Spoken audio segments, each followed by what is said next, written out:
はい、皆さんこんにちは。海外在住トレーナーのようです。今日はですね、大谷選手の復帰戦について解析動画を出していきます。前回動画ですね、大谷選手の怪我についての見解動画出したんですけど、これがかなり好評でしてコメントもいただいたりしたんで、復帰戦の試合について解説していきたいかなというふうに思っています。簡単に私の説明をすると、私は10年以上野球の経験があるので、日本でですね、で高校時代試合中に亜脱臼経験していて、30超えてからトレーニング中に肩の後方脱臼、完全脱臼ですねを経験しています。で、またそのアメリカでパーソナルトレーナー、動作改善、リハビリの方も専門としてやっていますので、このことに関しては誰よりも詳しく最先端の動画をお届けできるんじゃないかなというふうに思っているので、今日動画を撮っています。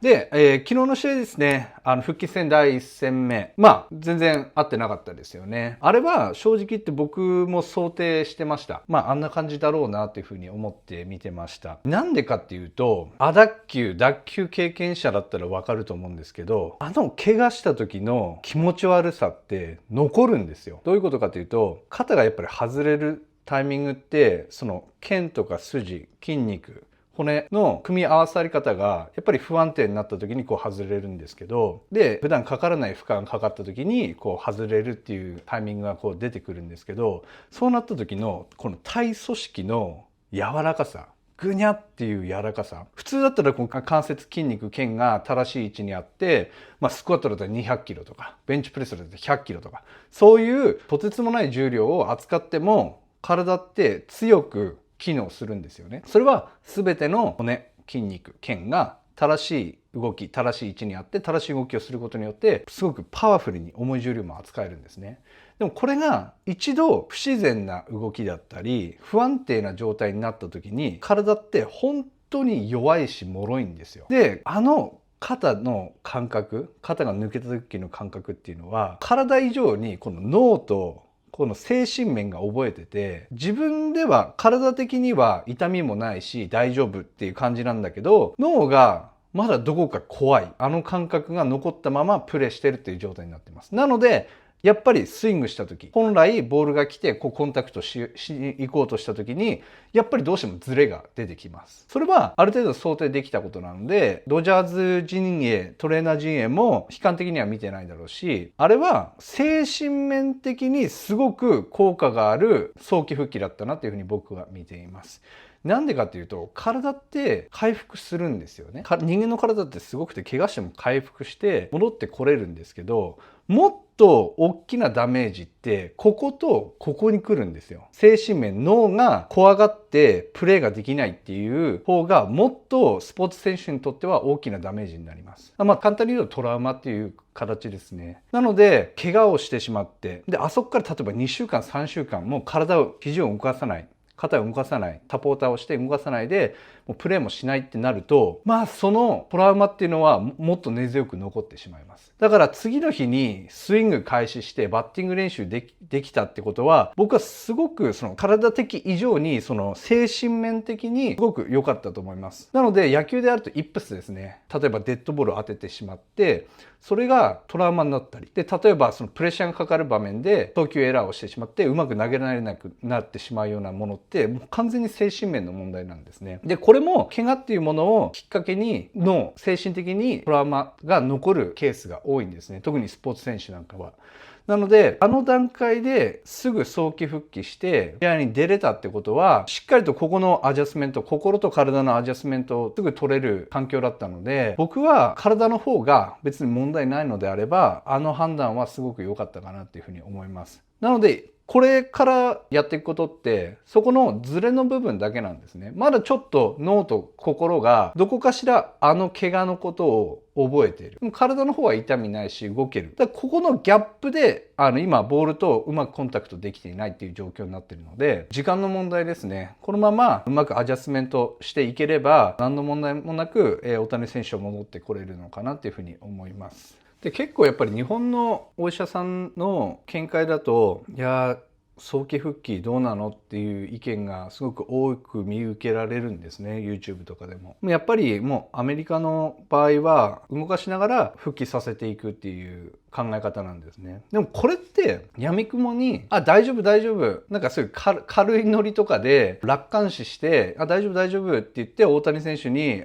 君だったらプレーできるよって言ってグラウンドに戻してるわけじゃないんですよ。精密検査してで通常のトレーニングもやってるプラスこの肩がまた外れないようにスタビリティとモビリティのトレーニングってやってないはずがないんですよ。絶対やってるんですよ。普通に考えてみてください。何千億円プレイヤー MLB でトップのプレイヤーのトレーナーがそんな楽観視して大丈夫大丈夫って言ってやらせてると思いますかっていうところなんですよ。そんなはずがないんですよ。誰よりも大谷選手の価値を分かってて、誰よりも大谷選手の将来を考えているトレーナー、首脳陣が無理やり楽観視して出そうなんていうことをしてるはずがないんですよ。どう考えても。なので、日本のスポーツ医療、アメリカのスポーツ医療で正直かなりギャップがあります。僕らの場合っていうのはしっかりと痛みがある中から早く復帰させるためにトレーニングやっていくんですが、肩がまた次外れないようにするためのトレーニングっていうのをしっかりやっていきます。逆にこれをやらないで復帰させるってことはありえないですね。必ず再発する可能性があるので。でもやっぱり日本のお医者さんってじゃあ怪我しました、じゃあ次何がやるかって安静にするんですよね。で安静にしてでこのリハビリっていうところがやっぱりどうしてもまだ遅れてる感じがしますね。リハビリってものすごく大事で、手術しなくてもリハビリできるケースってすごくあるんですよ。でも日本のお医者さんってもう早急にこの手術っていう選択を持ってくるのがすごく多いなって感じますね。だから僕がこの肩を後方脱臼して腱板2箇所断裂してその時も手術した方がいいですよって言われたんですけど、いや僕は自分の体のこと分かってるし、で僕の専門医もいるのでその人と相談して、いやこれは手術っていうのは最後のオプションにしようねっていう話をしてて、リハビリでまず取り組んで手術っていうものを避けられるのであれば避けたいよねっていう話で結論がまとまったんですね。やっぱり一回手術してしまうとやっぱり元の状態には戻らないんですよ。一回メスを入れてしまうと。なので、まず手術っていうものは最後のオプションとして取っておいて、リハビリ、スタビリティ、モビリティトレーニング、可動域をしっかり取れるようにして、しっかり強く安定した肩を作るには、どういうものをやっていかなきゃいけないか。ここをすごくフォーカスします。なので、怪我した手術っていうのはかなり僕としてはまだ他にやれることいっぱいあるのにみたいな。なんで手術に行っちゃうんだろうっていうのが僕らのアメリカのトレーナーの考えですね。僕自身も手術って言われたけど手術をやめてリハビリをやってで半年以上かかりましたけど、もう可動域も戻ってきてますし筋力も戻ってきてます。で本当に手術しなくてよかったなと。ちゃんとリハビリをやってトレーニングをやっていけば戻れるんですよ。人間の体ってすごいことに。まあそうじゃないケースもあるんですよね。そうじゃないケースもあるんですけど、多くの場合はしっかりとこのリハビリのトレーニングをすることで戻ってこれます。なので日本のそのトレーニーさん、トレーナーさんにもやっぱりもうちょっとこういうところを勉強してほしいなと思います。お医者さんに手術って言われると手術しかないのかなって思っちゃうんですけど、やれることってまだまだいっぱいあるんですね。状況にはよりますよ。状態にもよりますけど、まず手術しないでやれることをやれるだけやってでダメだったのであれば僕は手術してもいいと思います。そういうプロセスを踏んで手術っていう判断になったのであれば必要だろうし、や